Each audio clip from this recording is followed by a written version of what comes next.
Hi ಎಲ್ರಿಗೂ ನಮಸ್ಕಾರ. ಇವತ್ತು ನಾನು ಟ್ರಾವೆಲ್ ಮಾಡ್ತಿರೋದು ಹೈದರಾಬಾದಿಂದ ಗಂಗಾವತಿಗೆ.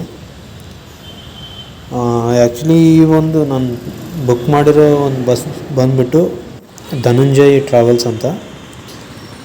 ಅದು ಭಾಳ ಲೋ ಕಾಸ್ಟಿಗೆ ಅಂದರೆ ಲೋ ಪ್ರೈಸಿಗೆ ಬುಕ್ ಮಾಡ್ಕೊಂಡಿರೋದು.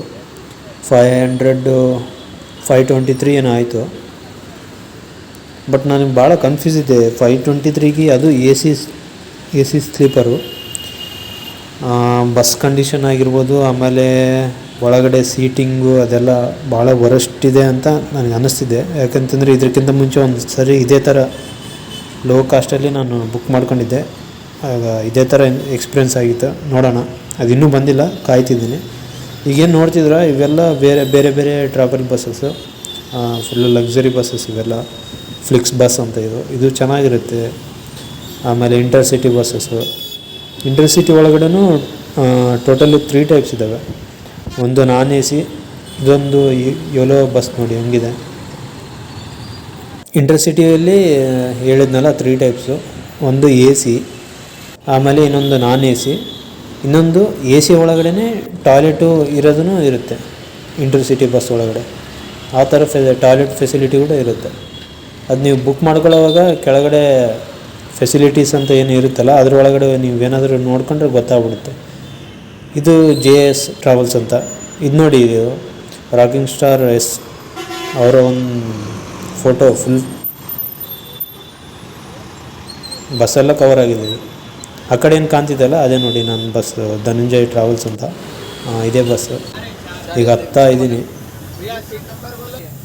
ನೋಡೋಣ ಒಳಗಡೆ ಯಾವ ಥರ ಇರುತ್ತಂತ.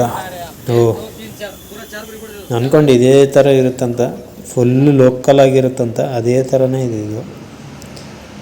ಹೊರಗಡೆಯಿಂದ ನೋಡಿದರೆ ಬಸ್ಸು ಔಟ್ಸೈಡ್ ಲುಕ್ಕೇ ಬೇರೆ ಇದೆ, ಇಲ್ಲಿ ಒಳಗಡೆ ಬೇರೆ ಥರ ಇದೆ. ಲೈಟಿಂಗ್ಸ್ ಬಿಟ್ಟರೆ ಇಲ್ಲಿ ಏನೂ ಇಲ್ಲ ಒಳಗಡೆ.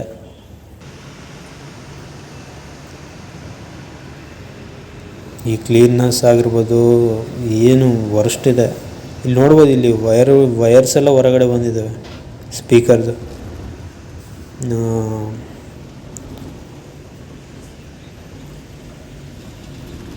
ಮುಂದೆ ಇನ್ನೂ ಯಾವ ಥರ ಪ್ರಾಬ್ಲಮ್ ಇದ್ದಾವೆ ಗೊತ್ತಿಲ್ಲ. ಇಲ್ಲಿ ನೋಡಿ ಎಲ್ಲ ವಯರ್ಸ್ ಎಲ್ಲ ಹೊರಗಡೆ ಬಂದಿದ್ದಾವೆ. ಆಮೇಲೆ ಈ ಬಸ್ಸಲ್ಲಿ ಇನ್ನೊಂದು ಇವರು ಮಾಡಿರೋ ಮಿಸ್ಟೇಕ್ ಏನಂತಂದರೆ, ಈ ಟ್ರಾವೆಲ್ಸವರು ಆ್ಯಕ್ಚುಲಿ ಇದು 2 ಬಸ್ ಇದ್ದಾವೆ. ಹೈದರಾಬಾದಿಂದ ಹೊಸಪೇಟೆಗೆ ಒಂದು, ಆಮೇಲೆ ಬಳ್ಳಾರಿಗೆ ಒಂದು, ಬೇರೆ ಬೇರೆ ರೂಟಲ್ಲಿ. ಸಿನ್ನೂರಿಂದ ಸಿರುಗುಪ್ಪ ಬಳ್ಳಾರಿಗೆ ಹೋಗೋ ಒಂದು ಬಸ್ ಬೇರೆ ಇದೆ. ಸಿನ್ನೂರು ಗಂಗಾವತಿ ಯಾವುದು ಕಡೆಬಾಗಿಲು ಕಮಲಾಪುರ ಥ್ರೂ ಯಾವುದು ಹೊಸಪೇಟೆಗೆ ಹೋಗೋದು. ಈ 2 ಬಸ್ ಇದ್ದಾವೆ. ಬಟ್ ಈ ನನ್ನ ಮಕ್ಕಳು ಎಲ್ರಿಗೂ ಯಾವ ಥರ ಬಕ್ರ ಮಾಡಿದ್ದಾರೆ ಅಂತಂದರೆ, ಬಳ್ಳಾರಿಗೆ ಆ್ಯಕ್ಚುಲಿ ಸೀಟ್ ಕಡಿಮೆ ಬುಕ್ ಆಗಿದ್ದಂಗಿದ್ದಾವೆ. ಬಳ್ಳಾರಿ ಸೀಟೆಲ್ಲ ಇದರಲ್ಲೇ ಹಾಕಿದ್ದಾರೆ, ಈ ಬಸ್ಸಲ್ಲೇ ಹಾಕಿಬಿಟ್ಟಿದ್ದಾರೆ. ಎಲ್ರಿಗೂ ಸೀಟ್ ಏನು ಬುಕ್ ಮಾಡ್ಕೊಂಡಿದ್ದಾರಲ್ಲ ಎಲ್ರಿಗೂ ಕನ್ಫ್ಯೂಸ್ ಮಾಡಿ ಇಟ್ಬಿಟ್ಟಾರೆ. ಇವ್ರ ಹತ್ರನೇ ಒಂದು ಸೀಟ್ ನಂಬರ್ಸ್ ಇದೆ. ನಾವೀಗ ಕೆಳಗಡೆ ಲೋವರ್ ಸಿಂಗಲ್ ಸೀಟ್ ಮಾಡ್ಕೊಂಡಿರ್ತೀರ ಅಂತ ಅಂದ್ಕೊಳ್ಳಿ, ಅಂಥವ್ರಿಗೆ ಡಬಲ್ ಸೀಟ್ ಇರೋ ಕಡೆ ಬಿಡ್ತಿದ್ದಾರೆ. ಕೇಳಿದರೆ ಇಲ್ಲ, ಅದು ಚೇಂಜ್ ಆಗಿದೆ, ಬಸ್ ಚೇಂಜ್ ಆಗಿದೆ, ಅದಿದೆ ಅಂತ. ಯಾರಿಗೂ ಒಂದು ಮೆಸೇಜ್ ಹೋಗಿಲ್ಲ, ಒಂದು ಕಾಲ್ಸು ಹೋಗಿಲ್ಲ. ಈಗ ಈ ನನ್ನ ಮಕ್ಕಳು ಈ ಥರ ಬಕ್ರ ಮಾಡ್ತಿದ್ದಾರೆ ಎಲ್ರಿಗೂ. ಇವಾಗ ಎಲ್ಲರೂ ಬೈತಿದ್ದಾರೆ, ಇದಕ್ಕೆ ಇದು ಇಷ್ಟು ಲೋ ಇರೋದು, ಬಸ್ ಇಷ್ಟು ವರಸ್ಟ್ ಇರೋದು ಅಂತ ಈಗ ಎಲ್ರಿಗೂ ಗೊತ್ತಾಗಿದೆ. ಆಮೇಲೆ ಇನ್ನೊಂದು ಏನಾಯ್ತು ಅಂತಂದರೆ, ಇಲ್ಲಿ ಒಂದು ಪ್ಯಾಸೆಂಜರು ಇದು ಕ್ವಶನ್ ಮಾಡೋಕ್ಕೆ ಹೋದಾಗ, ಬಳ್ಳಾರಿ ಪ್ಯಾಸೆಂಜರು, ನಾವು ಬಳ್ಳಾರಿ ಬಸ್ ಬುಕ್ ಮಾಡ್ಕೊಂಡಿರೋದು ಇದು ಬೇರೆ ಥರನೇ ಇದೆ ಸೀಟಿಂಗ್ ಪ್ಯಾಟ್ರನ್ ಅಂತ ಕೇಳಿದರೆ, ಅವನಿಗೆ ಹೊಡೆಯೋಕ್ಕೆ ಹೋದ. ಅವನು ಯಾರೋ ಒಳಗಡೆ ಬಂದಿದ್ದ, ತೋರಿಸ್ತೀನಿ ನೋಡಿ ಆಮೇಲೆ. ಇದು ನೋಡಿ ಸ್ವಿಚ್ ಬೋರ್ಡ್ ಯಾವ ಥರ ಇದೆ ಇಲ್ಲೆಲ್ಲ. ಎ ಸಿ ಸ್ಲೀಪರಲ್ಲಿ ಈ ಥರ ಇರೋದೇ ಇಲ್ಲ. ಅದು ಯಾವ ಇದರಲ್ಲಿ ಇದನ್ನು ಎ ಸಿ ಸ್ಲೀಪರ್ ಮಾಡಿದಾರೋ ನನಗೆ ಅರ್ಥ ಆಗ್ತಿಲ್ಲ. ಸುಮ್ಮನೆ ನಾನ್ ಎ ಸಿ ಸ್ಲೀಪರ್ ಮಾಡಿ ಬಿಟ್ಟರೆ ಒಂದು ಚೆನ್ನಾಗಿರುತ್ತೆ ಅಟ್ಲೀಸ್ಟ್. ನೋಡಿ ವಯರ್ಸ್ ಎಲ್ಲ ಹೊರಗಡೆ ಬಂದಿದ್ದಾವೆ. ಆಮೇಲೆ ಇಲ್ಲಿ ಮುಂದ್ಗಡೆ ಒಬ್ಬರು ಲೇಡಿ ಇದ್ದಾರೆ. ಅವರು ಆ್ಯಕ್ಚುಲಿ ರಾಯಚೂರಿಗೆ ಹೋಗ್ಬೇಕು. ಅವರೂ ಅಷ್ಟೇ ಕೆಳಗಡೆ ಲೋವರ್ ಸೀಟ್ ಮಾಡಿದ್ದಾರೆ, ಬಟ್ ಅವ್ರಿಗೆ ಬಿಟ್ಟಿರೋದು ಮೇಲೆ ಬಿಟ್ಟಿದ್ದಾರೆ. ಅಲ್ಲೇನು ನೋಡ್ತಿದ್ರಲ್ಲ ನೀವು, ಅವನು ಅದನ್ನೇ ಕನ್ವಿನ್ಸ್ ಮಾಡ್ತಿದ್ದಾನೆ ಅವ್ರಿಗೆ, ಇಲ್ಲ ನಿಮ್ಮ ಸೀಟು ಮೇಲೆ ಇದೆ, ಮೇಲೆ ಕೂತ್ಕೊಳ್ಳಿ ಅಂತ. ಆಮೇಲೆ ರಾಯಚೂರು ಅಂತ ಬುಕ್ ಮಾಡಿದ ಮೇಲೆ ಅವರು ರಾಯಚೂರು ಸಿಟಿಯಲ್ಲಿ ಒಳಗಡೆ ಕರ್ಕೊಂಡು ಹೋಗ್ಬೇಕು. ಅವನು ಏನಂತಿದ್ದಾನೆ ಗೊತ್ತಾ, ಆ ಒಂದು ಲೇಡಿಗೆ, ಬೈಪಾಸ್ಗೆ ಲಾಸ್ಟು ನಿಮ್ಮ ಮನೆಯವ್ರಿಗೆ ಯಾರಿಗಾದರೂ ಕಾಲ್ ಮಾಡಿ ಅಲ್ಲೇ ಬರೋಕ್ಕೆ ಹೇಳಿ, ಅಲ್ಲೇ ಪಿಕಪ್ ಮಾಡ್ಕೊಂಡು ಹೋಗ್ತಾರೆ ಅವರು, ಸಿಟಿ ಒಳಗಡೆ ಹೋಗಲ್ಲ ಅಂತ. ಅಂದರೆ ಮಿಡ್ ನೈಟಲ್ಲಿ ಈಗ ಈ ಬಸ್ ಸ್ಟಾರ್ಟ್ ಆಗಿರೋದು 11:30ಗೆ ಹೈದ್ರಾಬಾದಿಂದ, ಆಲ್ಮೋಸ್ಟ್ ಅಲ್ಲಿ 3 o'clock ಅಂದ್ಕೊಳ್ಳಿ ರಾಯಚೂರು.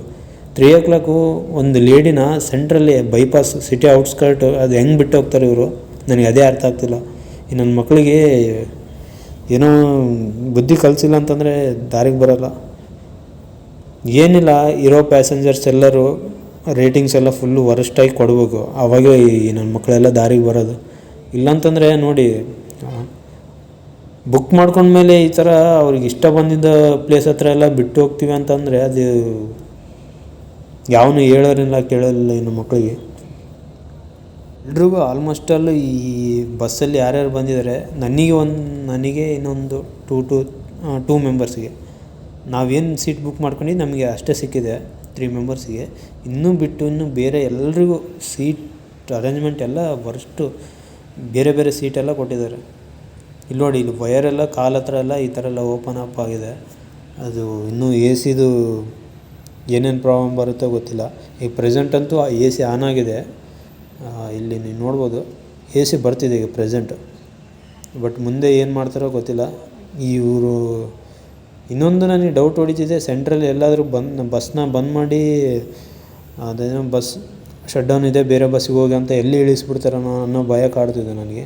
ಯಾಕಂತಂದರೆ ಈ ಥರ ಎಲ್ಲ ಲೋ ರೇಟಿಂಗ್ಸು, ಈ ಥರ ಲೋ ಕಾಸ್ಟಲ್ಲಿ ಏನಾದರೂ ಬುಕ್ ಮಾಡ್ಕೊಂಡ್ರೆ ಈ ನನ್ನ ಮಕ್ಕಳದು ಈ ನನ್ನ ಮಕ್ಕಳು ಮಾಡೋದೇ ಇದೆ ಕೆಲಸ.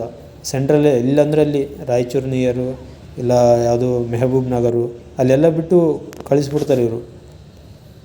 ಇಲ್ಲೇನು ನೋಡ್ತಿದ್ರಲ್ಲ ಲೆಫ್ಟ್ ಸೈಡಲ್ಲಿ, ಆ ಒಂದು ಪರ್ಸನು ನನ್ನ ಪಕ್ಕದಲ್ಲೇ ಬುಕ್ ಮಾಡ್ಕೊಂಡಿದ್ದು, ಅವನಿಗೆ ಅದೇ ಥರ ಆಗಿದೆ. ಅವನು ಆ್ಯಕ್ಚುಲಿ ಬುಕ್ ಮಾಡ್ಕೊಂಡಿರೋದು ನನ್ನ ಹಿಂದೆ ಇರೋ ಸೀಟ್ನ ಅವನಿಗೆ ಕೊಟ್ಟಿರೋದು ನನ್ನ ಪಕ್ಕದಲ್ಲಿ ಕೊಟ್ಟಿದ್ದಾರೆ.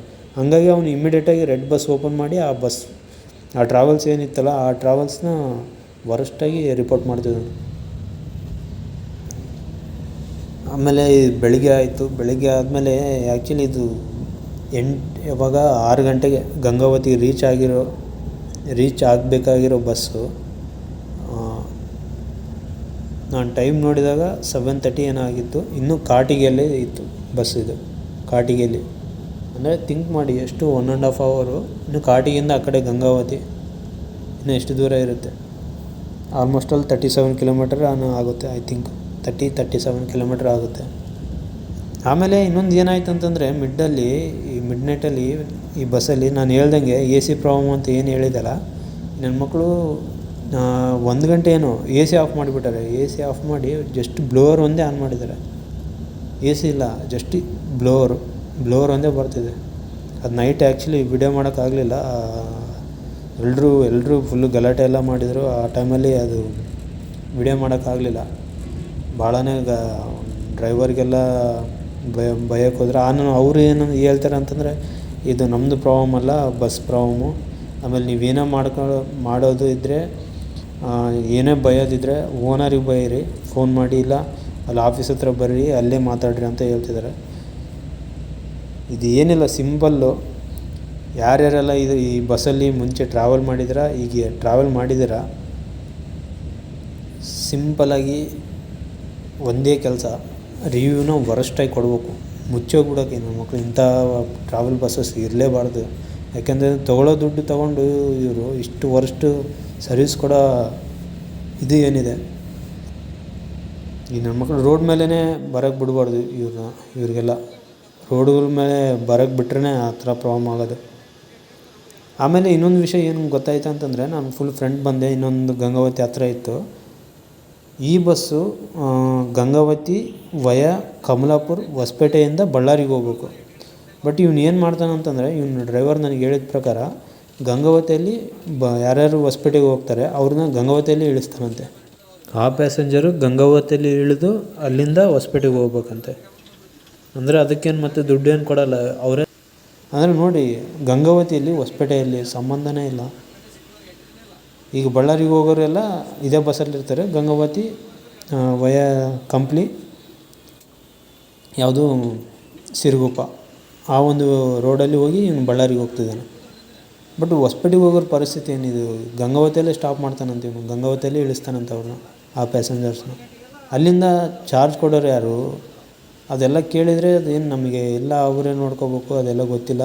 ಬಸ್ ಪ್ರಾಬ್ಲಮ್ ಇದೆ, ನಾವೇನು ಮಾಡೋಕ್ಕಾಗಲ್ಲ, ಬಸ್ ಮೇಂಟೆನೆನ್ಸ್ ಆ ಥರ ಇದೆ, ನಾವು ಇಮಿಡಿಯೇಟಾಗಿ ಮೇಂಟೆನೆನ್ಸಿಗೆ ಬಿಡಬೇಕಂತ ಹೇಳ್ತಿದ್ದಾರೆ.